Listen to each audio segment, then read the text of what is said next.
नमस्कार दोस्तों, हमारे चैनल में आप सभी का स्वागत है।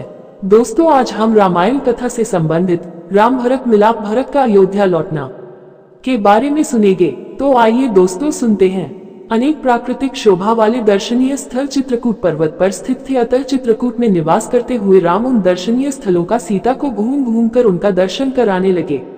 भांति भांति की बोली बोलने वाले पक्षियों, नयनाभिराम पर्वतमालाओं तथा उनकी शिखरों, विभिन्न प्रकार के फलों से लदे हुए वृक्षों को देखकर सीता अत्यंत प्रसन्न हुई।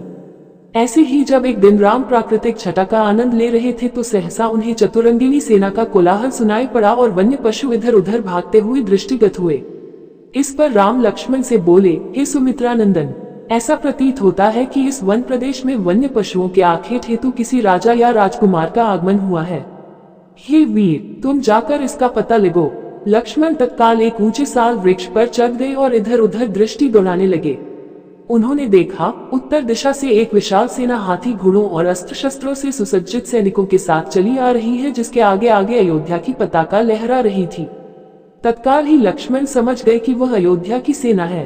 राम के पास आकर क्रोध से कांपते हुए लक्ष्मण ने कहा, भैया, कैकेयी का पुत्र भरत सेना लेकर चला आ रहा है। अवश्य ही वह वन में अकेला पाकर हम लोगों का वध कर देना चाहता है, ताकि निष्कंटक होकर अयोध्या का राज्य कर सके। आज मैं इस षड्यंत्रकारी भरत को उसके पापों का फल चखाऊंगा। भैया चले, कवचों से सुसज्जित होकर पर्वत की चोटी पर चले। राम बोले, सौमित्र, तुम ये कैसी बातें कर रहे हो? धनुष तान कर खड़े होने की कोई आवश्यकता नहीं है। भरत तो मुझे प्राणों से भी प्यारा है। भला भाई का स्वागत अस्त्र शस्त्रों से किया जाता है। अवश्य ही वह मुझे अयोध्या लौटा ले जाने के लिए आया होगा। भरत में और मुझ में कोई अंतर नहीं है, इसलिए तुमने जो कठोर शब्द भरत के लिए कहे हैं वे वास्तव में मेरे लिए कहे हैं। स्मरण रखो, किसी भी स्थिति में पुत्र पिता के और भाई भाई के प्राण नहीं लेता। राम के भर्त्सना भरे शब्द सुनकर लक्ष्मण बोले, हे प्रभु, सेना में पिताजी का श्वेत छत्र के नहीं है, इसी कारण ही मुझे यह आशंका हुई थी। मुझे क्षमा करें। पर्वत के निकट अपनी सेना को छोड़कर भरत शत्रुघ्न राम की कुटिया की ओर चले। उन्होंने देखा, यज्ञ वेदी के पास मृगछाला पर जटाधारी राम वकल धारण किए बैठे हैं।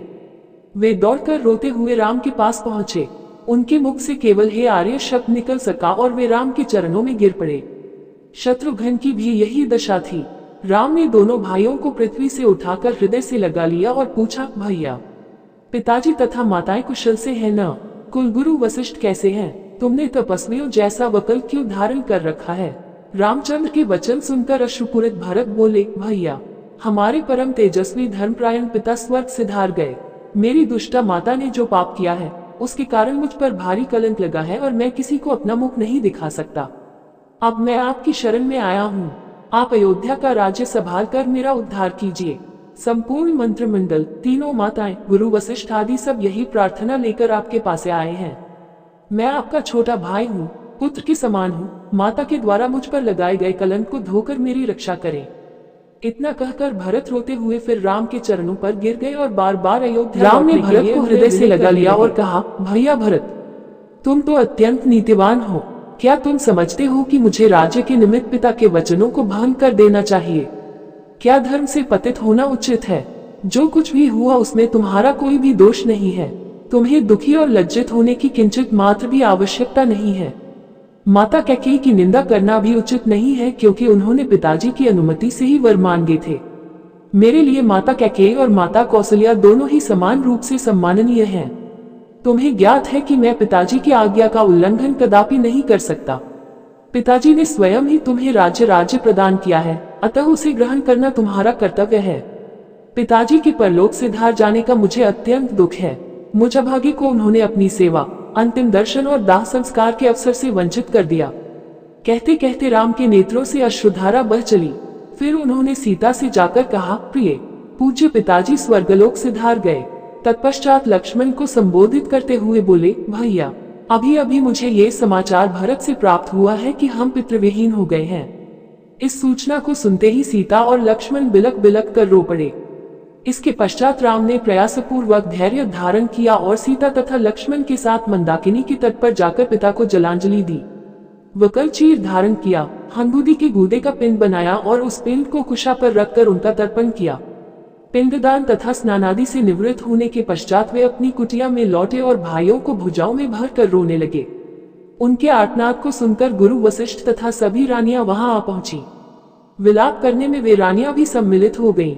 फिर प्रयासपूर्वक धैर्य धारण करके राम, लक्ष्मण और सीता ने सब रानियों एवं गुरु वशिष्ठ के चरणों की वंदना की। कुछ काल पश्चात सभी लोग रामचंद्र को घेर कर बैठ गए और महाराज दशरथ के विषय में चर्चा करने लगे।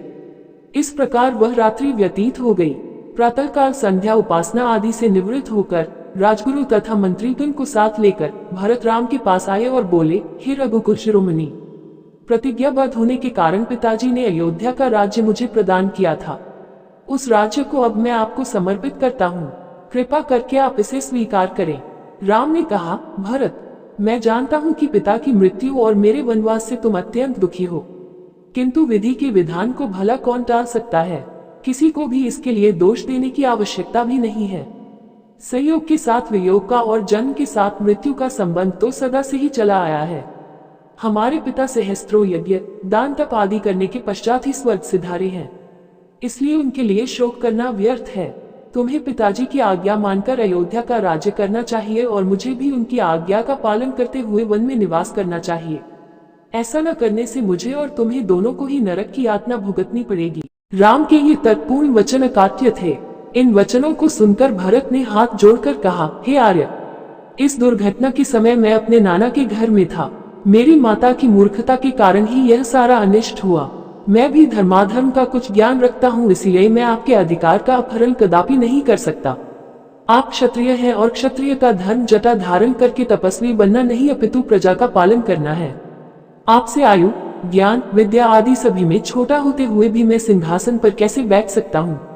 इसलिए आपसे प्रार्थना करता हूँ कि आप राज सिंहासन पर बैठकर मेरे माता को लोक निंदा से और पिताजी को पाप से बचाइए, अन्यथा मुझे भी वन में रहने की अनुमति दीजिए। रामचंद्र ने भरत को फिर से समझाते हुए कहा, पिताजी ने तुम्हें राज्य प्रदान किया है और मुझे 14 वर्ष के लिए वनवास की आज्ञा दी है। जिस प्रकार मैं उनके वचनों पर श्रद्धा रखकर उनकी आज्ञा का पालन कर रहा हूँ, उसी प्रकार तुम भी उनकी आज्ञा को अकाट्य मानकर अयोध्या पर शासन करो। उनके वचनों की यदि हम अवहेलना करेंगे तो उनकी आत्मा को क्लेश पहुँचेगा। तुम्हें राजकार्य में समुचित सहायता देने के लिए शत्रुघ्न तुम्हारे साथ है ही। पिताजी को अपनी प्रतिज्ञा के ऋण से मुक्ति दिलाना हम चारों भाइयों का कर्तव्य है। रामचंद्र के वचनों को सुनकर अयोध्या के अत्यंत चतुर मंत्री जाबाली ने कहा, हे रामचंद्र, सारे नाते मिथ्या हैं। संसार में कौन किसका बंधु है। जीव अकेला ही जन्म लेता है और अकेला ही नष्ट होता है। सत्य तो यह है कि इस संसार में कोई किसी का संबंधी नहीं होता। संबंधों के मायाजाल में फंसकर स्वयं को विनष्ट करना बुद्धिमानी नहीं है। आप पितृण के मिथ्या विचार को त्याग दें और राज्य को स्वीकार करें।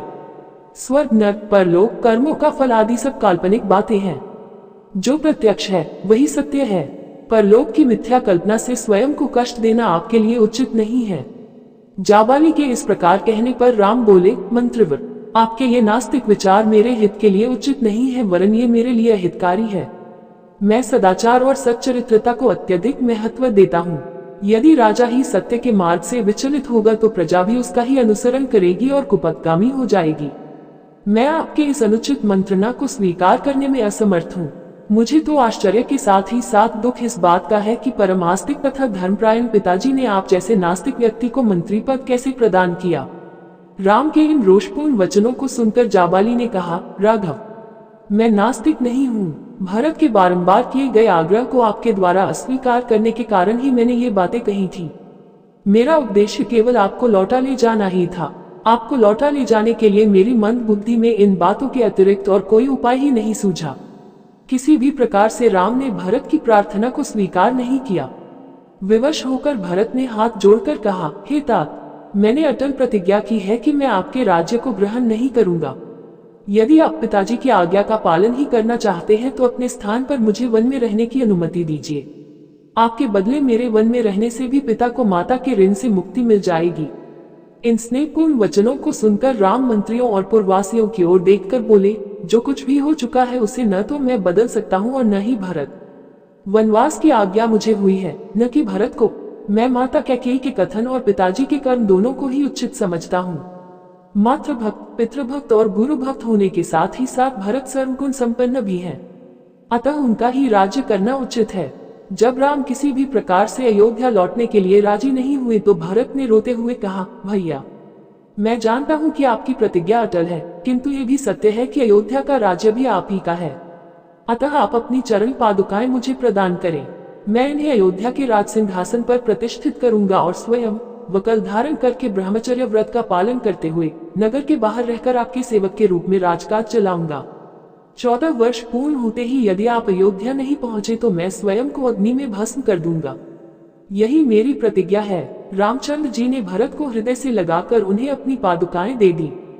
फिर शत्रुघ्न को समझाते हुए बोले, भैया, माता कैकेयी को कभी अपशब्द कहकर उनका अपमान मत करना। इस बात को कभी न भूलना कि वे हम सबकी पूज्य माता हैं। तुम्हें मेरी और सीता की शपथ है। फिर माताओं को धैर्य बंधाकर सम्मानपूर्वक सबको विदा किया। श्री राम की चरण पादुकाओं के साथ भरत और शत्रुघ्न रथ पर सवार हुए। उनके पीछे अन्य अनेक रथों पर माताएं, गुरु, पुरोहित, मंत्रीगण तथा अन्य पुरवासी चले। सबसे पीछे सेना चली। उदास मन लिए हुए सब लोग 3 दिन में अयोध्या पहुँचे। अयोध्या पहुँच जाने पर भरत ने गुरु वशिष्ठ से कहा, गुरुदेव, आपको तो ज्ञात ही है कि अयोध्या के वास्तविक नरेश राम हैं। उनकी अनुपस्थिति में उनकी चरण पादुकाएं सिंहासन की शोभा बढ़ाएंगी। मैं नगर से दूर नंदीग्राम में पर्णकुटी बनाकर निवास करूंगा और वहीं से राजकाज का संचालन करूंगा। फिर वे नंदीग्राम से ही राम के प्रतिनिधि के रूप में राज्य का कार्य संपादन करने लगे। उम्मीद करते हैं दोस्तों, आपको ये रामायण कथा से संबंधित राम भरत मिलाप, भरत का अयोध्या लौटना के विचार सुनने में अच्छे लगे होंगे जी। दोस्तों, आपको ये विचार सुनने में अच्छे लगे हैं तो कृपया करके चैनल को सब्सक्राइब जरूर करें। इसी के साथ विदा लेते हैं दोस्तों। कल फिर रामायण कथा का इससे अगला भाग लेकर हाजिर होंगे। तब तक सभी दोस्तों को जय श्री राम जी।